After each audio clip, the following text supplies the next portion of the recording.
Hello everyone, welcome back to my channel Parul Mentor. आज हम statistics का बेसिक टॉपिक स्टार्ट कर रहे हैं। इस पीपीटी में हम बात करेंगे डाटा के बारे में और डाटा कलेक्शन के बारे में। ये टॉपिक कॉमर्स और इकोनॉमिक स्टूडेंट्स दोनों के लिए बहुत इंपॉर्टेंट है, क्योंकि आगे के जो भी स्टैटिस्टिक्स हम पढ़ेंगे वो सभी इसी पर डिपेंड करते हैं, इसलिए इसको ध्यान से ज़रूर समझना। तो चलिए शुरू करते हैं। First is introduction to statistics. देखो, स्टैटिस्टिक्स मॉडर्न लाइफ में बहुत इंपॉर्टेंट रोल प्ले करती है। अगर आप ध्यान से देखो तो स्टैटिस्टिक्स का हम यूज़ कहाँ कहाँ करते हैं। फर्स्ट इज इकोनॉमिक्स में, सेकंड बिजनेस डिसीजंस में, गवर्नमेंट प्लानिंग में और रिसर्च और सर्विस में होता है। स्टैटिस्टिक्स का मेन काम क्या होता है? न्यूमेरिकल फैक्ट्स को समझाना। सिर्फ नंबर लिख देना काफ़ी नहीं होता, उन नंबर्स का मीनिंग समझना ज़रूरी होता है। और हर स्टैटिकल स्टडी स्टार्ट होती है डाटा से, ठीक है। इसलिए सबसे पहले हम डाटा को समझते हैं। डाटा की एक डेफिनेशन दी है एएल बाउले ने। इनके अकॉर्डिंग स्टैटिस्टिक्स न्यूमेरिकल स्टेटमेंट होती है जो फैक्ट पर बेस्ड होती है और एक दूसरे से रिलेटेड होती है। तो इसका मतलब क्या हुआ? इसका मतलब हुआ कि स्टैटिस्टिक्स सिर्फ नंबर्स कलेक्ट नहीं होता। मीन्स स्टैटिस्टिक्स सिर्फ नंबर कलेक्शन नहीं होती, कुछ इंपॉर्टेंट बातें हमें इसमें ध्यान रखनी पड़ती हैं। जैसे कि स्टैटिस्टिक्स नंबर से डील करती है, क्वालिटी से नहीं। मीन्स ये हमेशा क्वांटिटेटिव डाटा से डील करेगी, क्वालिटेटिव से नहीं। सेकेंड इज फैक्ट्स को कंपेयर किया जाता है। एंड थर्ड इज स्टैटिस्टिक्स एक सिंगल नंबर कभी नहीं हो सकती, ये हमेशा ग्रुप्स और फिगर्स में होगी। इसलिए जब भी हम स्टैटिस्टिक्स बोलते हैं तो हम एक रिलेशन और एक कंपैरिजन को ध्यान में रखते हैं, ठीक है। अब बात करते हैं डाटा क्या होता है। डाटा स्टैटिस्टिक्स का एक बेसिक इनपुट होता है। इसका मतलब स्टैटिस्टिक्स का काम डाटा के बिना स्टार्ट नहीं हो सकता। डाटा एक्चुअली रॉ मटेरियल होता है, जैसे फैक्ट्स, फिगर, ऑब्जर्वेशन और मेजरमेंट्स।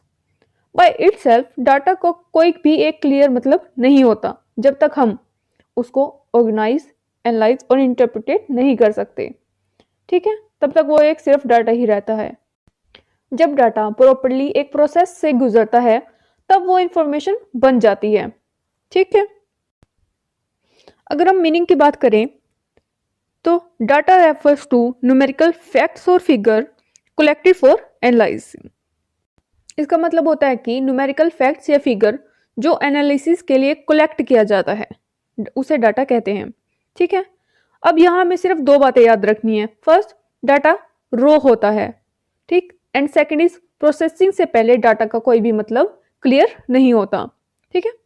स्टैटिस्टिक्स हमेशा क्वांटिटेटिव डाटा के साथ डील करता है, इसलिए नंबर्स का होना बहुत ही ज़्यादा ज़रूरी है। अगर हम अब बात करते हैं डाटा और स्टैटिस्टिक्स के रिलेशन के बारे में, इनके बीच में क्या रिलेशन है। देखो, डाटा और स्टैटिस्टिक्स का रिलेशन बहुत ही सिंपल है। देखो, स्टैटिस्टिक्स का रॉ मटेरियल होता है और डाटा के बिना स्टैटिस्टिक्स का कोई काम नहीं होता। And last is statistics data का मीनिंग देती है। जब स्टैटिस्टिक ट्रीटमेंट से गुजरता है तब जाकर वो यूजफुल बनता है, इसलिए कहा जाता है डाटा बेस है और स्टैटिस्टिक्स उसको एक्सप्लेन करती है। अब बात करते हैं डाटा को हम कलेक्ट कैसे कर सकते हैं। पर उससे पहले हमें समझना होगा डाटा कलेक्शन का मीनिंग। कलेक्शन ऑफ डाटा का मतलब होता है न्यूमेरिकल इंफॉर्मेशन को कलेक्ट करना किसी स्पेसिफिक पर्पस के लिए। ये स्टैटिस्टिकल इन्वेस्टिगेशन का फर्स्ट स्टेप होता है। मीन्स डाटा कलेक्ट करते वक्त तीन चीज़ें ज़रूरी होती हैं। फर्स्ट इज डाटा रिलेवेंट होना चाहिए, सेकंड डाटा एक्यूरेट होना चाहिए and last is data reliable होना चाहिए। अगर डाटा गलत हुआ तो रिजल्ट भी हमेशा गलत ही आएगा, क्योंकि हमें पता है डाटा बेस है स्टैटिस्टिक्स का। अगर हम डाटा को ही गलत कलेक्ट करेंगे तो हमारा कंक्लूजन भी गलत आएगा। तो अब हम समझते हैं डाटा को कलेक्ट करना इतना ज़रूरी क्यों है, ठीक है। देखो, स्टैटिस्टिकल एनालाइज इस पर बेस्ड होती है बिना डाटा के हम स्टैटिकल एनालाइज कर ही नहीं सकते। सेकंड, डिसीजन मेकिंग में हेल्प करता है। डाटा प्लानिंग और पॉलिसी फॉर्मुलेशन के लिए भी बहुत ज़्यादा ज़रूरी है। एंड लास्ट इज, अगर हम बात करें तो इकोनॉमिक रिसर्च के लिए डाटा बहुत ही ज़्यादा असेंशियल होता है। इसलिए डाटा को कलेक्ट करते टाइम कभी भी लापरवाही नहीं करनी चाहिए। तो अब बात करते हैं सोर्स ऑफ डाटा की। हम डाटा को कैसे, कहाँ से, सोर्स के बेस पर डाटा को दो पार्ट्स में डिवाइड किया जाता है। First is primary data and second is secondary data. इस डायग्राम में आप क्लियरली देख सकते हो डाटा का classification. Okay, first is primary data. क्या होता है? प्राइमरी डाटा वो डाटा होता है जो इन्वेस्टिगेटर खुद कलेक्ट करता है और ये फर्स्ट हैंडेड होता है। और मेन बात, किसी स्पेसिफिक पर्पस के लिए ही हम इसको कलेक्ट करते हैं। मींस ये डाटा ओरिजिनल और फ्रेश होता है और डायरेक्टली रिस्पोंडेंट से कलेक्ट किया जाता है। इसलिए प्राइमरी डाटा काफ़ी रिलायबल होता है। तो इसलिए हमें सिर्फ 3 बातें ध्यान रखनी है प्राइमरी डाटा में। First is first handed, second more reliable and third is original. अब बात करते हैं फीचर ऑफ प्राइमरी डाटा। देखो, ये ओरिजिनल होता है, फर्स्ट टाइम कलेक्ट किया जाता है, हाईली रिलायबल होता है, स्पेसिफिक पर्पस के लिए यूज होता है। पर इसकी एक ड्रॉबैक है, जैसे ये बहुत ही ज़्यादा एक्सपेंसिव होता है और बहुत ही ज़्यादा टाइम कंज्यूमिंग होता है। अगर हम इसके एग्जांपल्स की बात करें तो हम इसे कैसे और कहाँ यूज़ कर सकते हैं, जैसे कि क्लास सर्वेज में, मार्केट रिसर्च में, पॉपुलेशन सर्वेज होते हैं, इंटरव्यू बेस्ड डाटा हम कलेक्ट करते हैं, तो वहाँ हम सिर्फ फर्स्ट हैंडेड और ओरिजिनल डाटा ही यूज़ करते हैं, जो कि हम डायरेक्टली रिस्पोंडेंट से कलेक्ट करते हैं। अब बात करते हैं सेकेंडरी डाटा की। सेकेंडरी डाटा वो डाटा होता है जो पहले से कलेक्ट किया गया हो, मींस पहले से किसी और ने कलेक्ट कर लिया होता है।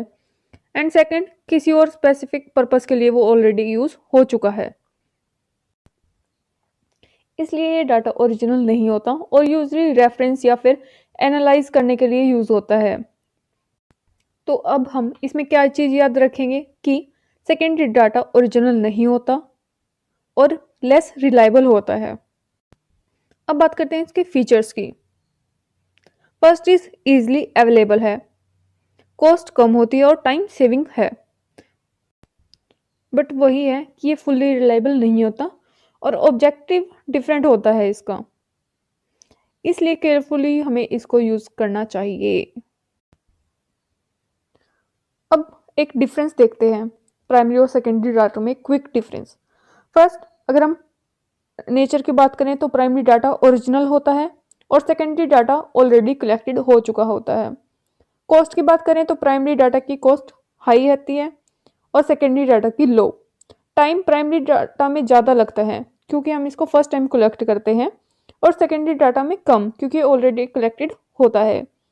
रिलायबिलिटी हमेशा प्राइमरी डाटा की हाई रहेगी as compare to secondary data, और पर्पस हमेशा प्राइमरी डाटा को हम एक स्पेसिफिक पर्पस के लिए कलेक्ट करते हैं, जबकि एक हम सेकेंडरी डाटा को एक जनरल पर्पस के लिए कलेक्ट करते हैं या फिर उसका यूज़ करते हैं।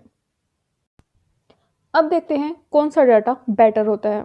देखो, सिंपल बात है, प्राइमरी डाटा ज़्यादा एक्यूरेट होता है और सेकेंडरी डाटा ज़्यादा इकोनॉमिकल होता है क्योंकि ये एक कॉस्ट इफेक्टिव है और इसमें टाइम भी हमारा कम यूज़ होता है।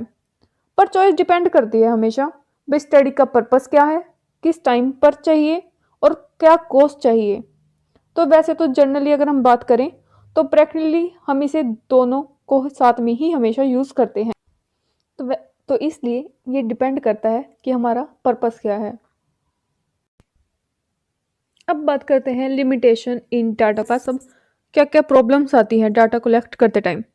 First is lack of cooperation, means लोग कोऑपरेट ही नहीं करते, सही से जवाब ही नहीं देते और हमें नहीं पता लगता कि वो जो बोल रहे हैं वो सच है या गलत। इसलिए हम नहीं कह सकते कि कोई भी डाटा फुल्ली या नहीं। Second is biasness of respondents, means लोग बायस हो जाते हैं अपने ओपिनियंस के through.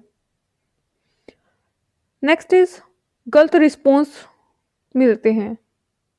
And last is time और कॉस्ट इशू तो होते ही हैं। तो अब बात करते हैं रोल ऑफ डायनामिक्स में। ऑल वी नो इकोनॉमिक्स में डाटा का रोल बहुत ही इंपॉर्टेंट है, क्योंकि डाटा हेल्प करता है इकोनॉमिक की ग्रोथ मेजर करने में, डिमांड और सप्लाई का एनालाइज करने में, गवर्नमेंट को प्लानिंग करने में और इकोनॉमिक फोरकास्ट करने में। ठीक है, ये इसके कुछ बेसिक और इम्पोर्टेंट रोल्स थे। तो आज के लिए सिर्फ इतना ही। हमने इस वीडियो में पढ़ा कि स्टैटिस्टिक्स न्यूमेरिकल डाटा से डील करता है और डाटा स्टैटिस्टिक्स का बेस है। डाटा कलेक्शन फर्स्ट टाइम और फर्स्ट स्टेप होता है। डाटा के सोर्स दो हैं, प्राइमरी और सेकेंडरी डाटा, और सही डाटा से ही सही रिजल्ट मिलता है। ठीक है, thanks for watching. I hope आपको डाटा और स्टैटिस्टिक्स का बेस आइडिया क्लियर हो गया होगा। अगर आपको वीडियो हेल्पफुल लगी हो तो लाइक करना, शेयर और सब्सक्राइब ज़रूर करना। मिलते हैं नेक्स्ट वीडियो में अगले टॉपिक के साथ।